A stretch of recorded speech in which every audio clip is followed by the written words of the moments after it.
Bismillahirrahmanirrahim. Dengan nama Allah yang Maha Pengasih dan Maha Penyayang.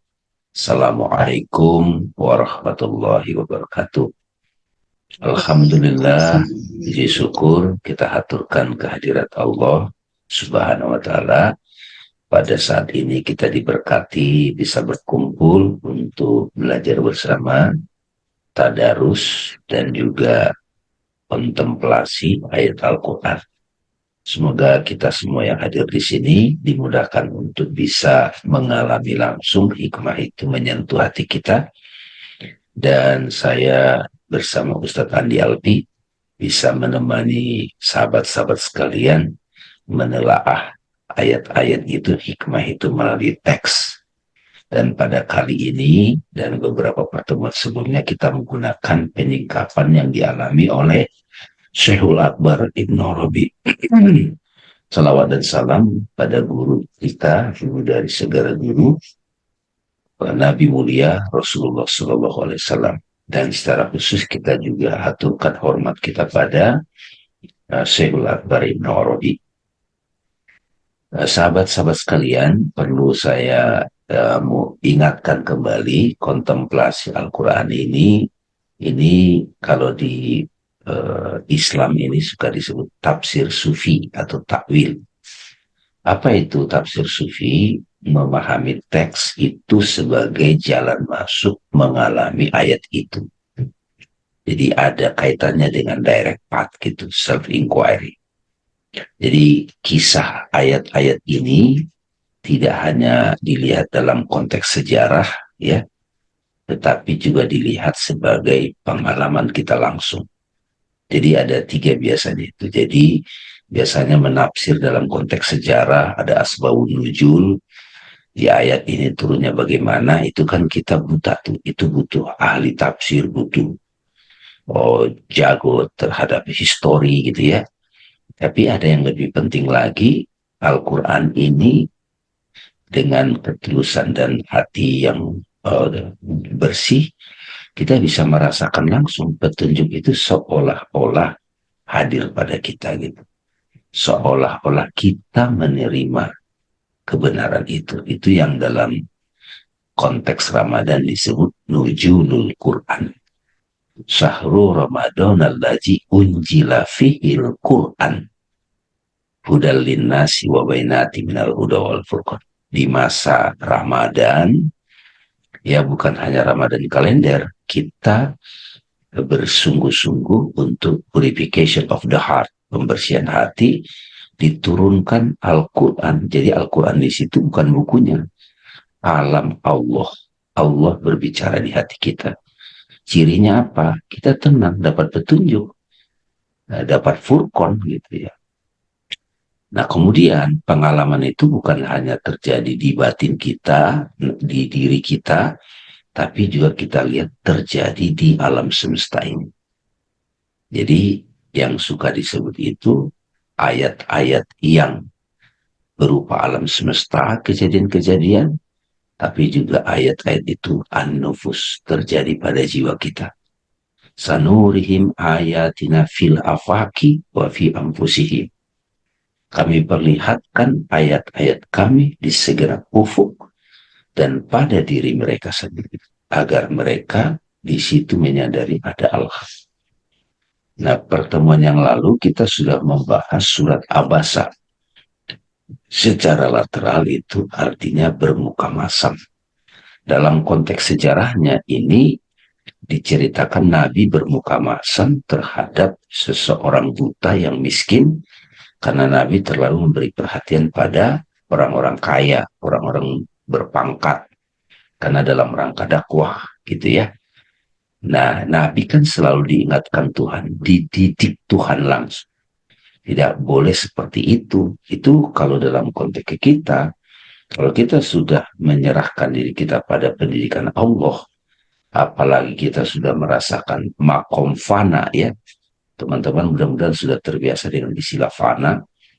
Fana itu kosong, hening, lebur di dalam Tuhan. Jadi ego pribadi kita sudah lebur kayak tetesan air. Ibarat kita tetesan ilahi, roh kita itu sudah lebur dalam samudra ilahi. Itu fana. Hening, tenang, sung, nirwana. Nah, setelah itu kita kembali ke tubuh ini, kita mulai kembali dengan diri kita yang terbatas, si dame gitu kan, si bulan itu kita mulai melihat dari perspektif sisi Allah tadi. Itu namanya mulai bako gitu. Jadi kita mulai melihat kehidupan ini berbeda gitu. Seluruh kehidupan kejadian apapun tidak lagi dimaknai secara rasional saja yang dualitas atau nafsu gue, maunya gue, tapi ini semua rangkaian orkestra semesta yang utuh. Nah, di situ jadi, nah kita akan terbiasa dengan mendapatkan petunjuk Allah langsung ke hati kita. Itu kira-kira. Nah, sekarang kalau tidak salah, uh, ini udah pertemuan ke-12 ya Ustadz ya. Ini akan dibahas ayat ke surat 80 ya. Abasa itu surat 80. Kita akan masuk ke ayat ke berapa Ustaz? 33 Ayat ya. 33. Ya, ayat 33. 33 ya. Jadi nanti insya Allah semua rekaman Zoom ini yang itu akan diupload di YouTube ya. Bisa ditonton ulang teman-teman. Silakan Ustaz Andi. Terima kasih banyak Bang Dame dan seluruh yang hadir. A'udzubillahi minasyaitonirrajim. Bismillahirrahmanirrahim. Allahumma israh li sadri wa yassir li amri wahlul 'uqdatam min lisani liyafqahu qawli. A'udzubillahi minasyaitonirrajim. Insyaallah kita lanjutkan lagi pembahasan kita dalam surah Abasah atau surah tentang orang yang tidak atau tidak senyum atau bermuka masam. Allah, kita lanjutkan pembahasan kita dari ayat 33 sampai ayat 42 sampai terakhir dari surah Abasa. Di surat terakhir ini masih berbicara tentang dualisme atau dualitas orang yang bahagia dan tidak bahagia. Dan kita berbicara tentang ciri-ciri orang bahagia dan ciri-ciri orang yang tidak bahagia. Kita mulai.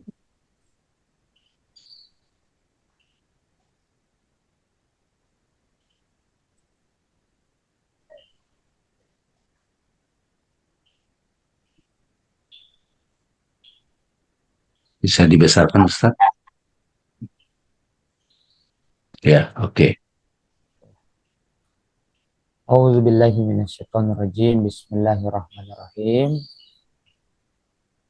Ayat 33 dimulai dengan firman Allah Subhanahu wa taala, fa iza ja'atis yaitu ketika terjadi tiupan pertama ataupun juga teriakan. Ini dalam konteksnya adalah yaitu hari kebangkitan atau hari kiamatul wusto, di mana manusia uh, dibangkitkan di alam akhirat. Nah, di sini cerita ayat selanjutnya, yauma yafirrul mar'u min akhihi, hari di mana seseorang itu yafirru itu berlari min akhihi. Jadi diceritakan bahwa pada saat itu seluruh manusia tidak lagi saling mengenal satu sama yang lain karena saling sibuk dengan urusan masing-masing atau konsentrasi dengan apa yang mereka alami. Nah, itu mungkin juga konteksnya sama jika kita dalam kehidupan memiliki suatu masalah. Nah, ini juga kita akan melupakan banyak hal atau hanya konsentrasi pada satu hal. Wa ummihi wa abihi. Nah, mereka tidak konsentrasi lagi, tidak mampu lagi mengenali ummihi, ibunya, wa abihi dan ayahnya. Wa sohibatihi, nggak kenal juga sahabatnya, wa banihi dan anak-anaknya.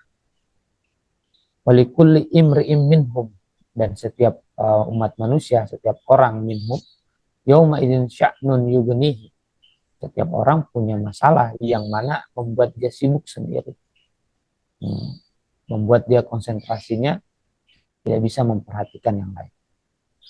wujuhun yawma idzin musfirah. Nah, tapi ada di antara manusia-manusia itu eh, yang wajahnya ketika datang problem, ketika datang berbagai macam masalah, wajahnya musfirah.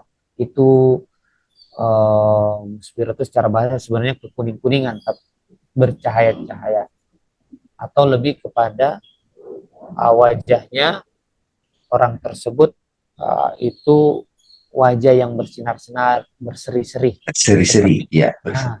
seperti mentari. Musfiro sebenarnya itu mentari pagi yang muncul. Jadi itu musfiro sebenarnya. Dohiqatun mustabsirah. Wajahnya dohiko itu tertawa, sembari mustabsirah dan juga bahagia. Nah, itu ciri orang yang pertama. Nah, orang yang kedua pada hari itu ketika kiamat wusta, wujuhun yawma idzin 'alaiha ghabar. Ada wajah-wajah yang kusam, suntuk, agak sedikit menderita, enggak menunjukkan kebahagiaan. Nah, itu kenapa? Harinya wujuhun yawma idzin 'alaiha ghabar. Di wajahnya terdapat gobar, terdapat yang dikatakan gobar itu artinya debu-debu, pasir-pasir yang biasa menempel kalau kita ngelewatin tempat yang berdebu, itu gobaro.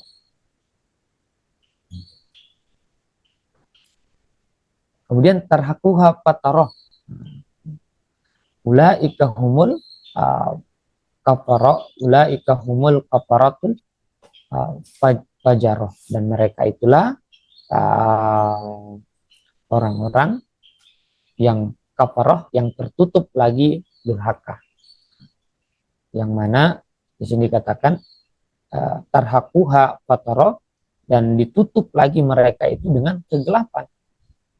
Jadi ini ciri khas orang-orang yang tidak beramal dengan hati, karena kita ingat konteks ayat ini atau konteks surah ini menegur Nabi karena tidak mampu melihat sesuatu dengan batin, atau tidak melihat seseorang itu, atau tidak menilai seseorang itu berdasarkan ruhnya atau soul, tapi menilai seseorang itu dengan penampilan luarnya yang orang buta, orang biasa. Nah, maka mereka apa? Tarhaquha pataroh. Mereka mendapat tertutupi oleh kegelapan. Ulaika humul kafaratul fajar. Mereka lah orang-orang yang kafir dan juga lagi durhaka. Fajar artinya nakal atau menentang atau jahat. Kita lihat bagaimana Syekh Ibnu Arabi menafsirkan ayat ini. Fa idza ja'atis sahha, yaitu ketika telah datang teriakan. Ai nafhatul ula, itu adalah tiupan yang pertama, al muzhibah, yang menghilangkan lil akli wal khawas. Jadi diceritakan ketika kiamat wusta datang, teriakan datang. Teriakan itu menghilangkan kemampuan akal seseorang dan juga panca indera. Jadi panca inderanya tidak bisa lagi menyerap apa-apa yang dirasakan, apa-apa yang dilihat, apa yang didengar. Kemudian yomah, yoma yafirul mar'u min akhihi, yaitu yattahimu kullu ahadin bi amri nafsihi. Nah, setiap orang itu yattahimu, yattahimu itu berkonsentrasi perhatian binafsihi, bi amri nafsihi, dengan urusan dirinya sendiri. La yatafarragu ila ghairihi, mereka tidak lagi berkonsentrasi atau tidak peduli dengan selain dirinya. Kenapa? Lisyiddati ma bihi, karena sangat kuatnya sesuatu tersebut terjadi pada dirinya. Wa istighalu bima yazburu alaihi, dan juga bersibuk dengan apa yang nampak terhadap dirinya min ahwali nafsi. Nah, ini kemarin Bang kita ingat di awal-awal. Jadi orang bersibuk nanti dengan apa yang nampak dari ahwal nafsinya. Jadi keluarga kita nanti itu, jadi bicara family lagi, Jadi keluarga nanti di kiamat wusto, ya, keluarga kita yang akan keluarga itu apa sih yang membuat kita banyak memberikan perhatian gitu. Nah, bisa jadi Pak, Pilpres itu menjadi keluarga kita karena tiap pagi kita ajak bicara, tiap pagi siang dan malam menjadi konsentrasi kita. Di sini dikatakan bahwa yang akan membuat mereka itu sibuk itu adalah ahwalu nafsihi, yaitu kondisi-kondisi jiwanya yang kita pernah pelajari pada pertemuan sebelumnya, bahwa ketika seseorang kiamat wusta maka akan menjelma seluruh perbuatannya, yang mana itu adalah kondisi dari jiwanya. Ada yang sabaiyah, ada bahimiyah, ada satanik, ada angel. Itu semua yang membuat dia sibuk akan menjadi urusannya. Nah, maka kemudian dibagilah manusia menjadi dua. Menurut Syekh Ibnul Arabi, in qasama nasu kismin, terbagilah manusia menjadi dua. As-su'ada ul musfirah, yaitu orang-orang yang bahagia, yang wajahnya berseri-seri. Wujuhuhum mudi'atul mutahallilah, yaitu wajahnya mudi'ah, bersinar, berseri-seri, yang berbinar-binar. Kenapa? Binuriyati zawatihim, karena itu terpancar dari cahaya yang ada dalam diri mereka. Semoga itu nampak di wajah kita semua. Wasofaihim mustabsirah, dan juga karena kemurnian mereka. Bima laqu min hayati a'malihim, tapi dari mana cahaya itu berasal? Min hayati a'malihim, mereka dapatkan dari pola-pola perbuatan mereka. Wa naimi jinanihim, dan juga nikmat-nikmat surga mereka. Jadi itu didapatkan daripada pola-pola perbuatan atau perbuatan yang kita bentuk dalam kehidupan. Itulah yang menampakkan, membuat wajah kita nanti akan berbinar-binar dan berseri-seri. Dan sebenarnya tidak perlu menunggu itu terjadi di kiamat wusta, di kiamatul sugro saja. Hal itu bisa kita cek kok. Orang yang baik, orang yang punya nurani yang bagus, pasti mudah tertawa, mudah senyum, dan mudah bahagia. Kemudian orang yang kedua adalah asqiyaul al-musawwadatu wujuhuhum. Nah, orang kedua adalah orang-orang yang menderita, musawwadah, menghitam wajahnya atau gelap wajah mereka. Kenapa? Bisawadi kufrihim. Nah, karena semakin gelapnya kekufuran mereka atau kekafiran mereka. Tentu nanti Bang Dame akan mengulas tentang kekafiran bagaimana. Kemudian wazulmati zawatihim, karena gelapnya jiwa mereka atau nurani mereka. Mukbaroh,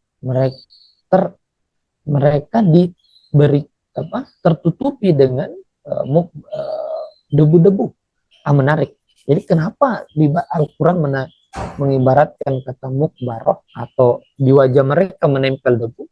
Itu mau menunjukkan bahwa manusia itu pada hakikatnya selalu divine, atau manusia pada hakikatnya selalu murni atau selalu suci. Akan tetapi banyak hal yang menempel dari luar yang menyebabkan hal kesucian ataupun juga kedivinan ataupun juga kemurnian itu menjadi tertutupi. Manusia tidak pernah menjadi tidak suci, atau manusia tidak pernah menjadi sesuatu yang tidak ruhani. Akan tetapi karena bersentuhan dengan materi, nah itulah yang menyebabkan banyak gobaro atau banyak debu yang menempel pada wajah. Di sini dikatakan, apa debu-debu itu? Bigobari hayati fujurihim, yaitu dengan debu-debu pola daripada perbuatan atau perbuatan jahat mereka. Wakitami asari amalihim, dan juga asar atau efek dari perbuatan mereka. Kemudian ayat terakhir dikatakan ulaika humul kafaratul fajr. Kemudian karena dua yang menyebabkan mereka itu orang-orang yang wajahnya penuh dengan debu dan hitam, karena berkumpul dua hal. Pertama, semakin terhijab dan menjadi orang yang kafir. Yang kedua, perbuatannya semakin semakin banyak yang bertentangan dengan nurani. Nah, itu yang menyebabkan dua hal ini, makanya mereka dikatakan kafaratul fajaroh. Mereka itu orang yang kafir dan juga orang yang berbuat jahat. Nah, itu dari Syekh Ibnu Arabi. Insya Allah ini banyak pelajaran yang kita dapatkan dari sini. Terima kasih Bang.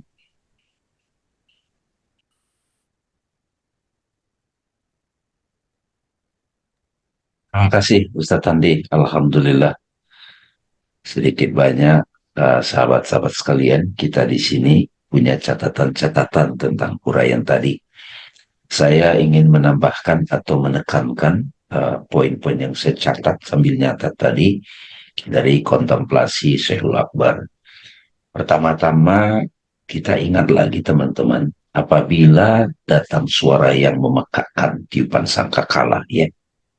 Jadi selama ini kan tiupan sangkakala itu kita bayangkan hancurnya alam semesta. Ya ada suara. Kalau kita sudah mulai memahami struktur kiamat itu, ada kiamat kubro, kiamat besar, kiamat wusto, itu kematian kita sebagai individu manusia, kiamat sukro, kiamat kecil, kiamat wusto itu tengah. Nah, di sini diingatkan lagi, apabila datang suara yang memegahkan telinga pada hari ketika manusia lari dari saudaranya. Jadi memang teman-teman sekalian, pada waktu kematian itu kita alami, kematian yang umum, wusto. Maka di situ, saat itu, manusia lari dari saudaranya, ibu dan bapaknya, istri dan anak-anaknya. Setiap orang dari mereka pada hari itu mempunyai urusan yang bikin dia sibuk gitu. Jadi kita di situ sendirian teman-teman saat kematian itu datang. Ya enggak, Bu Darwini ya. Kita sendirian. Dan di situ yang menarik, saudara-saudara kita itu, kan saya suka bilang, kalau kita membayangkan, uh, lagi kita diam, terbayang wajah ayah kita atau wajah ibu yang sudah meninggal itu. Itu kita harus cek yang membayangkan bagian diri kita yang mana. Itu ya. Jadi ada orang itu saat kematian Wusto itu datang wajah Rasulullah misalnya. Atau wajah Pilpres nomor 1, nomor 2, nomor 3 gitu. Atau datang wajah debt collector gitu ya. Nah keluarga di situ, ya of course keluarga sedarah itu jadi connecting kita kuat gitu. Tapi di sini keluarga di situ itu saudara bapak itu sosok-sosok imajinal yang menjadi perhatian kita selama ini. Itu catatan pertama saya teman-teman. Itu kita itu ya harus mengurus itu semua gitu ya. Tadi udah diurai lagi, dibantu oleh struktur sebelumnya. Ada animal soul ya. Animal soul itu dua ya, di situ sabaiyah, bahimiyah. Sabaiyah itu kalau tidak salah buas ya, buas. Nah, diri kita yang buas itu bentuknya marah, membenci, menyerang. Itu nanti proyeksi yang muncul itu ya sosok-sosok yang terkait itu. Bisa sosok saudara-saudara, keluarga. Kebencian kita pada ayah, pada ibu, pada mertua, pada siapapun gitu, bos. Itu saat kematian Wusto itu nongol semua itu teman-teman. Sibuk kita mengurus itu. Sementara bos kita yang secara fisik itu santai-santai gitu sama badannya gitu. Tapi dia, nah itu kan kalau di dalam hipnoterapi itu memori-memori kita tuh keluar satu-satu teman. Nah itu dari sekarang makanya kita perlu meditasi, perlu kiamat sukro gitu, ya kan? Nah teman-teman di sini ada catatan hipnologi yang dimaksud suara yang memekakkan atau tiupan sangkakala pertama yang membingungkan akal dan panca indera. Jadi matinya panca indera teman-teman, lalu matinya pikiran. Nah di situ teman-teman sekalian yang sudah terbiasa meditasi itu pada waktu misalnya teman-teman tutup telinga deh sekarang coba Bu Wina, dua-duanya tutup telinga. Oke, pakai jempol biar kencang. Oke, Udah ya? Ada suaranya? Dengung? Ada suaranya nggak Bu Darwini?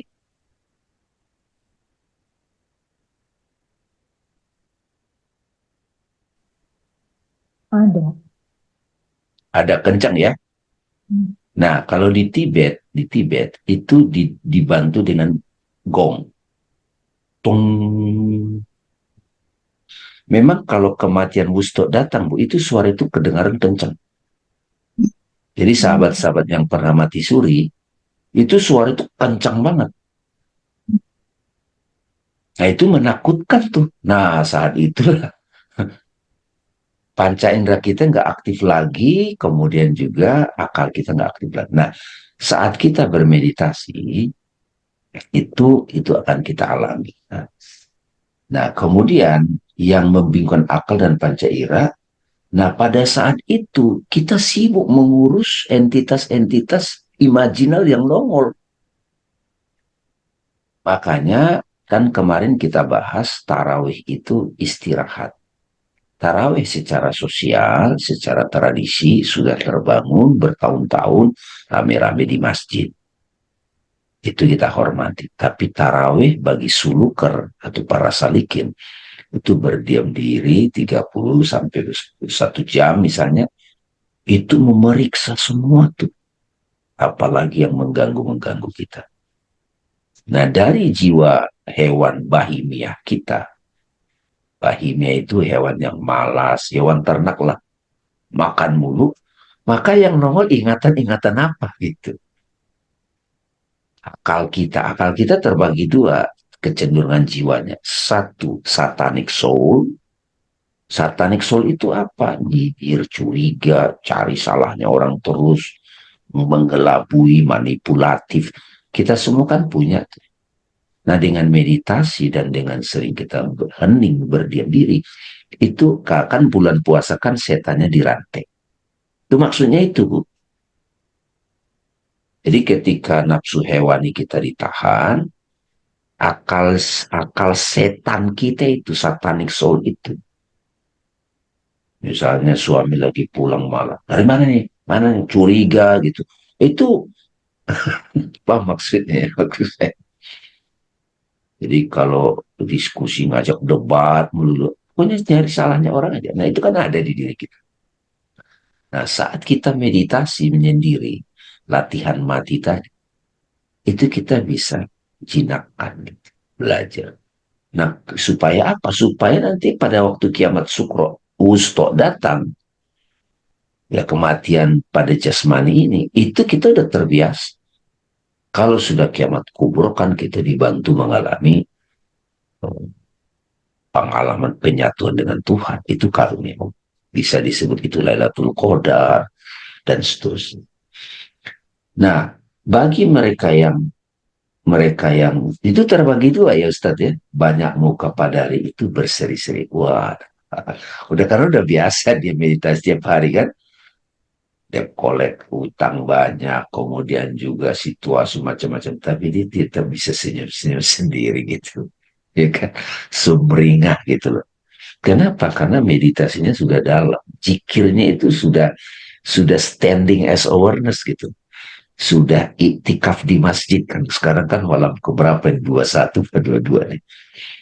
Nah, kan malam apa 10 pertama, 10 kedua itu kita lagi menjinakkan hewan-hewan ternak kita tuh teman-teman. Makanya kenapa selalu para nabi itu banyak ya penggembala hewan, penggembala ternak, karena itu simbol juga gitu. Jadi kita sudah menjinakkan hewan-hewan kita dan satanik kita itu udah dirantai. Maka kita sudah mulai iktikaf di rumah Tuhan, masjid, hati. Itu kan makanya indah banget kalau kita kontemplasi secara hakikat syariat yang selama ini sudah diajarkan, tradisi itu jadi make sense teman-teman. Nah pertanyaannya, apakah sekarang saya sudah mulai itikaf atau masih liar gitu. Nah kalau yang sudah itikaf tuh, bukan paham ya maksudnya, itu sudah jalan kemana-mana, itu sudah stay di masjid jiwa, udah sujud gitu. Nah, kalau sudah demikian, nanti dia bisa tahanus lebih dalam lagi, ya, di situ. Nah, itu di sini pada itu ada dua golongan kan, golongan bahagia wajahnya berseri-seri kan di sini. Banyak muka pada hari ini itu berseri-seri, tertawa dan gembira ria. Dan banyak pula muka pada hari itu tertutup debu. Kegelapan debu itu tadi amal-amal kita itu nempel semua tuh akibat perbuatan kita. Kalau yang berseri-seri itu, ya itu. Mereka yang sudah punya koleksi memori-memori keindahan, memori-memori hikmah, jadi memori-memori berkeluh kesah, trauma, kesal, marah, dan itu sudah mulai banyak dihilangkan. Itu catatan saya dan keluarga di sini bagus tuh Ustadz Adi tadi ya. Keluarga itu secara awam kita pahami keluarga secara darah biologi. Tapi keluarga itu juga dengan siapa kita banyak berinteraksi. Ya nggak? Dengan YouTube apa kita banyak berinteraksi. Ini keluarga kita nggak ini kira-kira? Bisa saja nanti ini menjadi apa mengaktifkan jiwa malaikat kita loh. Saya sendiri bersaksi dalam kontemplasi-kontemplasi kita yang aktif angelic soul kita, ya nggak? Bukan satanic soul, apalagi bahimia, animal soul, apa, sabaiyah. Jadi kita perhatikan pada saat kita berinteraksi dengan sekitar kita, YouTube yang kita tonton, jiwa bagian dari diri kita yang mana yang dominan. Itu akan memproyeksikan family gitu, keluarga. Jadi kalau ditanya, what is your family? What is family? Tahap awal keluarga saudara, sepupu, apa itu. Tapi kan kita jujur, ada yang kita bisa nyambung, ada yang tidak. Akhirnya mulailah kita ada keluarga ideologi, keluarga belajar gitu, sampai keluarga spiritual. Nah, pada waktu kematian atau meditasi menyendiri itu datang semua. Jadi meditasi itu, menyendiri itu kayak Nabi di Gua Hiro atau tahajud, mulai itu sebetulnya latihan mati sebelum mati. Kita butuh bertahun-tahun kan menempa diri. Nah, Ramadan itu datang salah satunya untuk mengingatkan itu. Kalau mereka yang sudah mencicipi wajah berseri-seri dari meditasinya Ustaz tadi, maka dia ingin Ramadannya itu permanen. Jadi dibawa dalam kehidupan. Supaya apa? Kita nggak tahu 5 hari lagi, tahu-tahu kiamat ustok datang. Ya kalau kiamat ustok datang, ya itu terbagi dua jadi. Banyak muka pada hari itu berseri-seri tertawa dan gembira, dan banyak pula muka pada hari itu tertutup debu dan ditutup lagi oleh kegelapan. Mereka itu orang kafir dan durhaka. Ya, jadi orang kafir itu tidak nunjuk kemana-mana lagi. Kafir itu ignoran gitu, nggak sadar, sehingga kayak orang punya senjata bajoka tutup mata gitu, ditembakin aja orang-orang. Banyak ngawurnya gitu.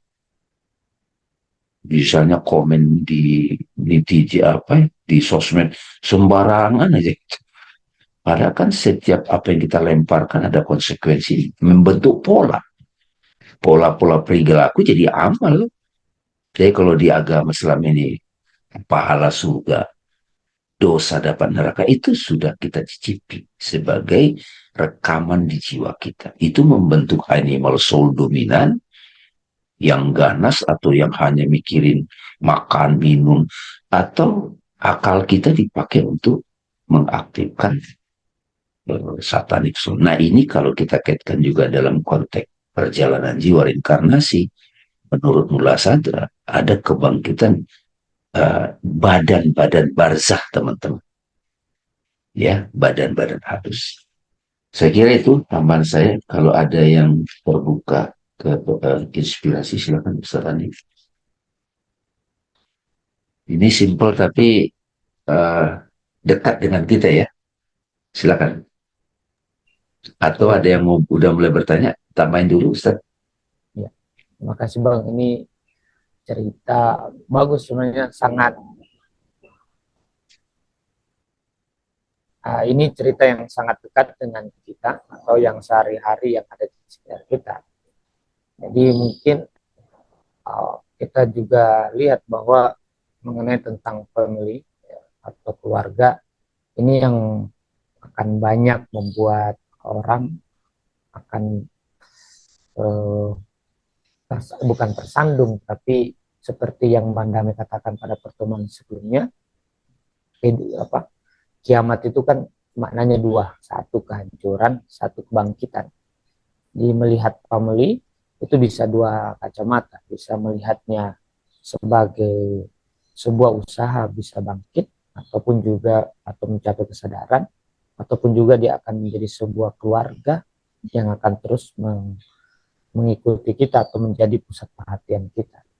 Jadi dengan banyaknya keluarga atau dengan banyaknya jiwa-jiwa soul-soul hewani atau soul tadi animal soul yang kita punya, maka semakin lama pula kita akan tidak bisa mendapatkan kebahagiaan. Karena orang yang bahagia itu jelas adalah orang yang tidak bisa fokus pada satu hal atau konsentrasinya menjadi bertebaran kemana-mana. Nah, kalau keluarganya banyak atau perbuatan-perbuatan buruknya banyak, maka dia juga akan sulit untuk mendapatkan wajah-wajah yang berseri. Tapi yang menarik dari dalam kehidupan, kalau saya biasa melihat kalau lihat ulama itu lihat bagaimana senyumannya gitu. Nah, lihat senyumannya, apakah wajahnya berseri-seri. Jadi kalau ngeliatin ulama yang hadir di sini, lihat saja misalnya bagaimana raut wajahnya. Karena itu kan tadi kan disampaikan di Ibnu Rabi mengatakan itu min zawati nuriyatu zawatihin, berasal dari cahaya dalam dirinya. Itu refleks di wajah, karena ini kan wajah kan sebagai tanda, dia refleks daripada apa yang tersimpan di dalam. Jadi kalau orang itu memang menyimpan kebahagiaan, maka dengan secara refleks dia akan nampak di wajah. Ini yang menarik, petunjuk kehidupan sehari-hari sini Bang, ini walaupun konteksnya kematian gitu. Iya, betul. Itu Bang. Ya, thank you, Ustaz Andi. Silakan, monggo, Bu Wijayanti, Bu Pita, atau siapapun, Mbak Iya, Erlina. Ya, Bu Wijayanti boleh. ya, maaf saya Jelas ya, Bu? nggak Ya, bisa nggak apa-apa. buka kamera, Ya, nggak apa-apa ya. ya, Saya melihat bahwa betul juga ya, saya kenal Bang Dame itu kan 2004 ya, sampai sekarang tuh tidak ada perubahan. Jadi saya melihat wajah Bang Dame itu selalu berseri. Saya melihat itu belajar buat diri saya bahwa ada sesuatu yang selalu diperbaiki di dalam jiwanya gitu ya. Kemudian memberikan cahaya kepada orang lain. Nah, saya ingin bertanya kepada Bang Dame, saya ingin pada saat meninggal nanti dalam kondisi tersenyum, kemudian dalam kondisi sudah pada makom yang moksha, itu gimana Bang Dame? Saya maafin terlalu tinggi ya. Seperti itu. Apakah itu perjalanan kita kontemplasi, perjalanan kita sehari-hari membersihkan jiwa, kemudian kita terus-menerus membersihkan, itu yang membuat kita menjadi seperti itu, Bang. Itu aja. Makasih, Bang. ya. Terima kasih, Bu. Kalau sekarang, Bu, wajah berseri-seri itu bisa pakai filter, Bu, di Instagram. Terus bisa juga ada pakai skincare apa gitu. Tapi begini, ini kan konteks spiritual, Bapak Ibu. Saya waktu ke India ya, itu ketemu guru-guru yang sebetulnya secara fisik itu wajahnya itu kita lihat ya biasalah kan, apalagi dia seorang sufi wali gitu ya. Saya kayak Ramana Maharishi gitu, pakai catut doang kemana-mana koloran gitu. Tapi memang kehadiran dia tuh kalau kita nutup mata, itu nampak tuh, kerasa tuh wajah berseri itu. Wajah itu kan bukan cuma wajah fisik, bukan cuma muka, tapi juga getaran gitu. Ya. Jadi getaran hatinya itu kerasa gitu, dan membuat kita itu jadi silent peace gitu. Nah, kalau dalam konteks tasawuf itu kan pengejawantahan dari Asmaul Husna sebenarnya. Nah, tapi sisi lain, saya sendiri atau kita semua barangkali bisa kontemplasi, animal soul itu tetap ada, Bu, dominan. Kan puasa itu, sebagai kalau kita udah belajar seperti ini kan mau kita manfaatkan betul. Didikan puasa itu sebagai cara kita untuk mengakses diri kita yang hakiki gitu. Ya, Nah, saya ingin memberi saran kepada teman-teman siapapun di sini, apabila sudah ada nah yang tadi kan bermuka masam, ada niat yang kuat gitu kan. Nabi kan diingatkan tuh ayat awal kan, yang bermuka masam, Nabi tuh kok pilih-pilih pada waktu memberikan pencerahan gitu, diingatkan. Nah, dari situ kita jadi paham siapapun yang sungguh-sungguh seperti orang fakir yang buta itu, dia akan dilayani Nabi sebenarnya. Dia akan ketemu, karena kan itu projection gitu. Jadi saya, apalagi di era sekarang ini kan banyak kelompok-kelompok kajian gitu. Kita bila kalau sudah tulus sungguh-sungguh itu kan kita ketemu tuh mereka-mereka yang sudah bercahaya itu. Dan kalau kita bulat itu akan diberikan pengetahuan yang membawa kita kepada kiamat kubro. Kiamat kubro itu. Nah, supaya apa? Kiamat sukro, kiamat wusto itu udah biasa kita. Jadi banyak sekali Bu Yanti, pemahaman-pemahaman lama saya sendiri itu mulai saya letakkan. Udah tidak relevan. Bukan saya celak, bukan. Jadi sederhananya Bu Yanti, kan kayak tadi tiupan sangkakala itu adalah suara. Tadi saya kasih praktek teman-teman, kalau begitu kita tutup telinga, ada beberapa kalau sahabat saya Mas Sony kalau dia mau meditasi, kan kalau di pesawat kan ada tuh yang nutup telinga, ada kan apa itu yang nyumpel gitu loh. Kalau pesawat itu sahabat saya Mas Sony kalau di meditasi dia taruh tuh.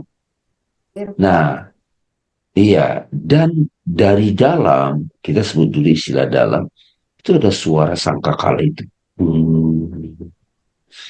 Awal-awal kalau kita terus napas sadar gitu kan, itu akan menenteramkan. Nah, mata kita akan tiba-tiba lembut menutup, set gitu. Napas mulai pelan. Nah, kalau kita belum terbiasa meditasi, teman-teman, itu berdatangan tuh keluarga-keluarga itu kan. Ingat ini, ingat itu, anak belum kawin, aduh anak ditagih hutang, ada yang sakit, gimana. Berdatangan, nah, itu proyeksi dari jiwa-jiwa kita tadi. Nah, pada saat kiamat usto itu datang, Bu Yanti, itu ya. pasti datang, Bu. Pasti itu semua berdatangan. Oh, gitu ya. Iya, iya. Makanya kita perlu berlatih, berpraktek.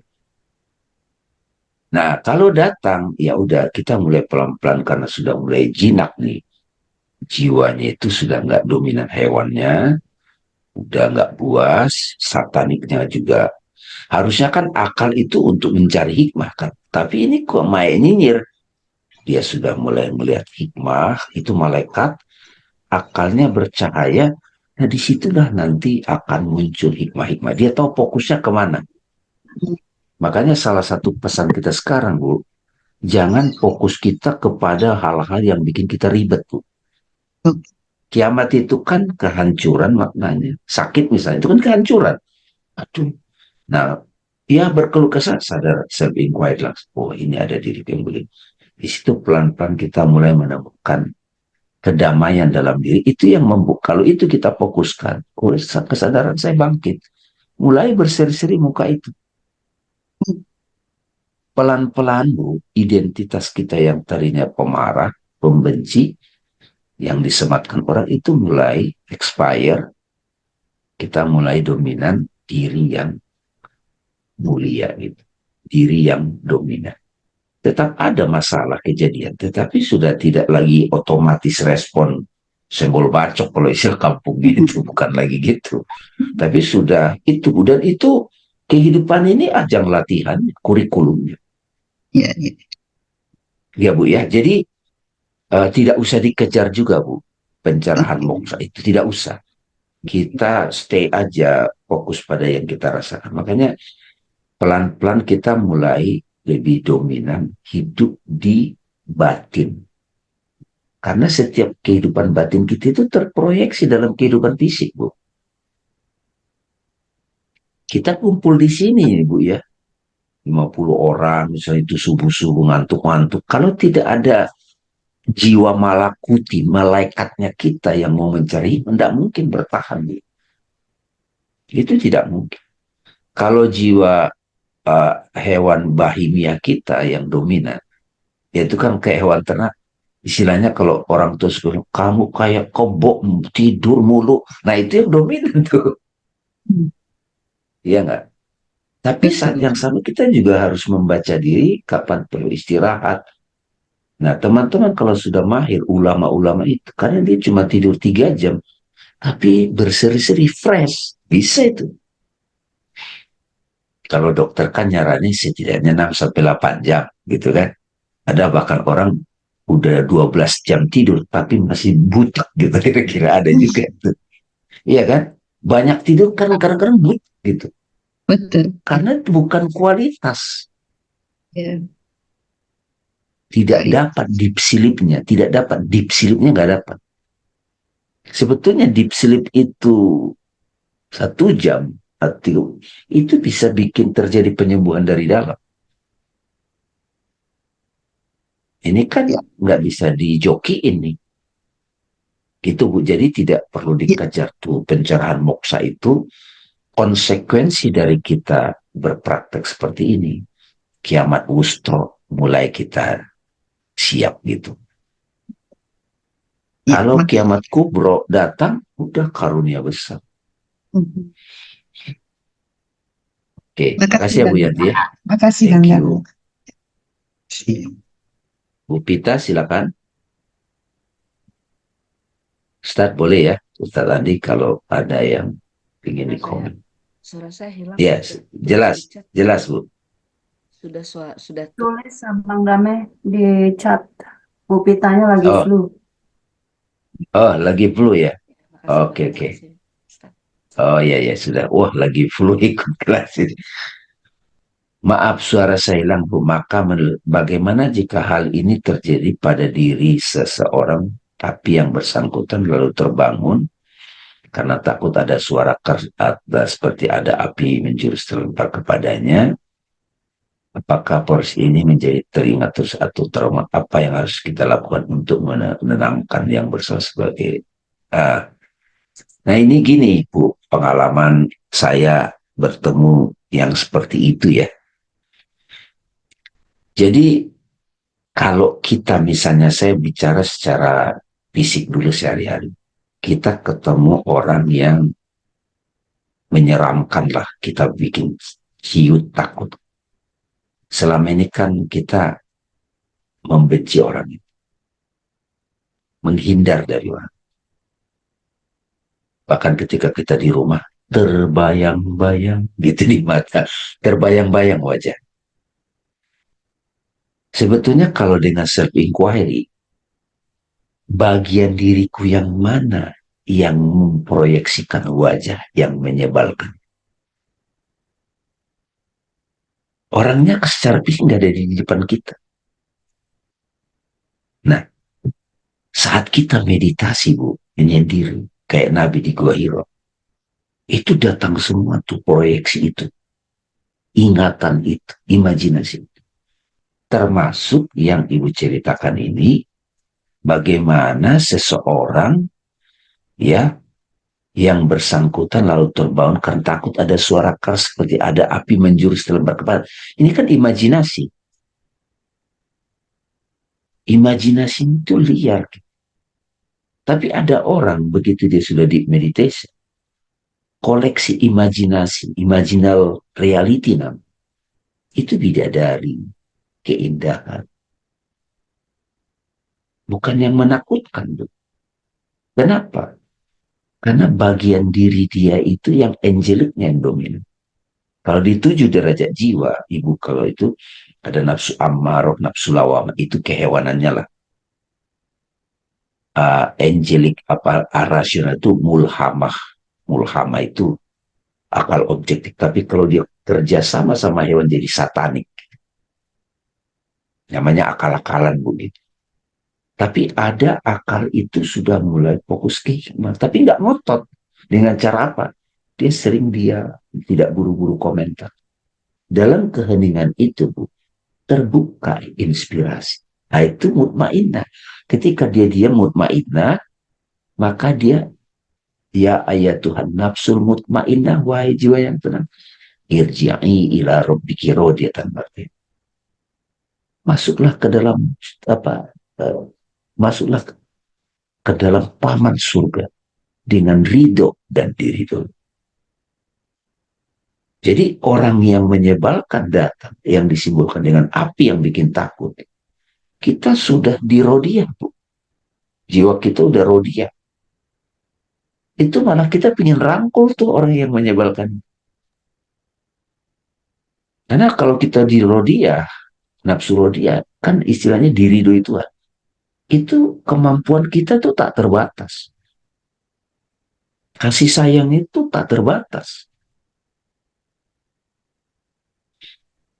Nah, itu buah dari meditasi dan zikir. Kalau orang beribadah ritual hanya sekedar doing, lakukan setor muka, mengukurkan kewajiban, tapi tidak meditatif, nggak ngefek, Bu. Kan kalau ayatnya kan inna sholata tanha anil fahsya'i wal munkar.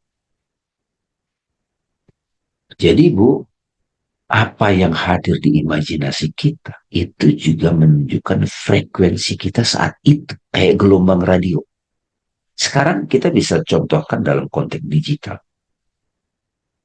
YouTube apa yang kita buka setiap hari? TikTok apa yang kita buka? Belanja Shopee apa, itu saya tidak menyalahkan itu kan, misalnya kan. Atau game apa yang kita buka? Podcast apa yang kita buka? Kan ada di diri kita yang membuka itu. Nah, itu proyeksi. Nah, 30 hari plus 10 hari ini kan kita sedang break untuk mengubah itu, Bu Pita. Termasuk kita kontemplasi pagi ini kan siapa tahu ada bekal-bekal yang membuat kita jadi tahu apa yang mau kita ubah. Gitu, Bu Pita. Boleh Ustadz Andi ditambahin? Ya, terima kasih Bang mengenai pertanyaan Ibu kita mengenai tentang eh, apa yang terjadi kayak ada suara keras atau api yang menjurus. Eh, ini biasa terjadi. Saya nggak tahu konteks pasnya pada Ibu kita, tapi saya kontekskan dengan pengalaman saya. Misalnya kekhawatiran yang kita bentuk dalam kehidupan. Misalnya dulu saya kan beberapa kali naik pesawat dan turbulensi yang sangat parah. Jadi itu membentuk sebuah trauma. Di pesawatnya udah mau jatuh, orang udah pakai pelampung, udah pakai siap-siap. Dari waktu itu dari Jakarta ke Makassar, itu udah minta ampun, deg-degannya luar biasa. Akan tapi waktu itu balik dari India, habis meditasi di India, itu balik peace gitu. Kalau saya ngomong dalam hati, ya nggak apa-apa lah, pesawat jatuh aja lah gitu. Karena trauma itu masih ada. Karena ketika kita sering melakukan meditasi, maka satanic soul ataupun tadi animal soul yang baik yang yang buas ataupun juga ternak, itu akan selalu menghantui, menjadi imajinal dalam diri, dalam pikiran, dan terus bertambah dengan banyaknya perbuatan yang kita lakukan, banyaknya kekhawatiran. Nah, dengan selalu meditasi ke dalam dan ke dalam, melalui menggunakan teknik Sepumpairi, juga meditasi sebagaimana yang kita kenal, nah, itu akan membuat hal tersebut menjadi padam atau menjadi rendah. Nah, tapi ini nggak bisa sekali, harus rutin. Hanya insya Allah pengajian kita ini juga harus rutin, nggak boleh eh, ada berhentinya gitu. Jadi harus, karena sebagaimana Ibu Dini kemarin ya, atau siapa saya lupa yang nyampein, ini harus selalu diingat. Jadi banyak yang sekarang sebenarnya saya perhatikan pengen sembuh misalnya dari suatu hal, tapi dia pengennya sekali sekali paket, sekali aja, nggak mau berkesinambungan. Nah, sedangkan dalam persoalan-persoalan yang bersifat mental, dia harus berulang-ulang agar menguatkan. Jadi sebagaimana juga pengajian kontemplasi Quran ini, ya kalau saya sih secara pribadi, apapun pelajaran yang saya pelajari dalam hidup ini, saya tidak pernah niatkan sehari dua hari. Saya selalu meniatkannya seumur hidup. Misalnya saya belajar Al-Quran, saya tidak pernah meniatkan saya bisa paham misalnya 1 tahun. Tapi saya selalu meniatkannya belajar itu sepanjang hidup. Karena Ya. saya selalu membuka peluang untuk itu selalu berkembang, dan juga saya selalu membuka peluang ada sesuatu yang belum saya ketahui. Nah, sama juga dengan eh, apa yang dialami oleh teman ibu kita, itu nggak bisa diselesaikan dalam sekali sekali sekali pertemuan, tapi harus di kontinuitas. Nah, mungkin ada yang bisa, cuma itu sangat ahli. Tapi lagi-lagi satu hal, kesembuhan itu pasti berasal dari dalam dulu, keinginan dari dalam, kemudian faktor luar yang bisa membantu. Bagaimanapun, apapun yang kita sampaikan kepada orang lain, tapi kalau dari dalamnya tidak ingin melakukan, itu tidak akan pernah terjadi. Itu Bang dari saya. Thank you, Ustaz Andi Alfi. Waduh, Alhamdulillah. Terima kasih Ustaz, terima kasih Ada banyak. lagi boleh satu?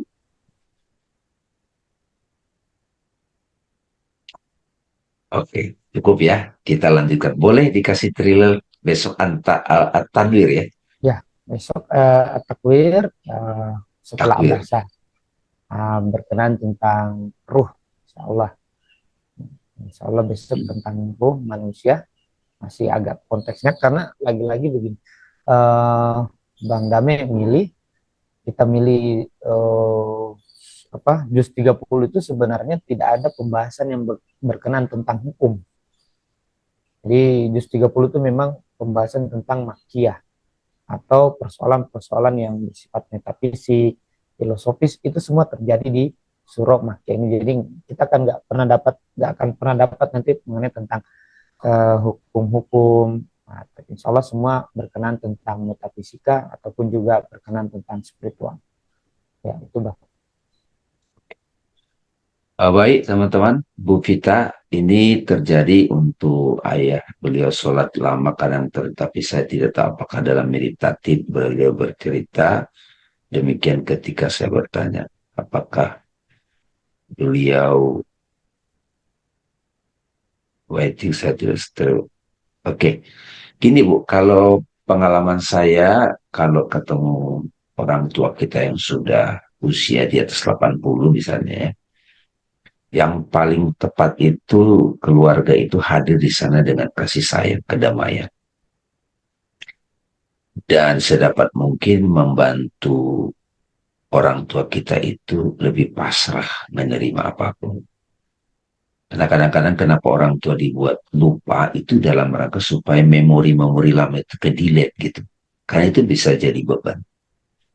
Kan yang disebut mati Islam itu kan ya ayyuhalladzina amanu taqullaha haqqa tuqatih wa la tamutunna illa wa antum muslimun. Wahai orang beriman, sadarlah, waspadalah, bertakwa sebenar-benar takwa. Jadi takwa itu saya suka bilang, saya itu orang yang meditatif dalam hidup. Heling nanos podo gitu. Agar kamu mati dalam Islam Muslim, dalam damai gitu. Nah, jika kalau dalam progressive path itu dibantu dengan wirid, tikir gitu. Kalau direct path itu sadar siapa diri sejati kita, Bu. Jadi nanti kalau ayatnya ketemu nanti di dia Ibnu saya akan lebih menekankan serving wire itu. Nah, selama ini kan kita masih melihat keluar. Jadi bukan siapa aku ini. Tadi udah mulai muncul bagian diriku yang mana yang memproyeksikan imaginal reality. Jadi kita nggak sibuk melihat objek imajinalnya, tapi siapa nih bagian diriku. pikiran apa nih yang mengundang imajinasi ini gitu. Gitu ya Bu ya. Terima kasih teman-teman, sampai bertemu lagi.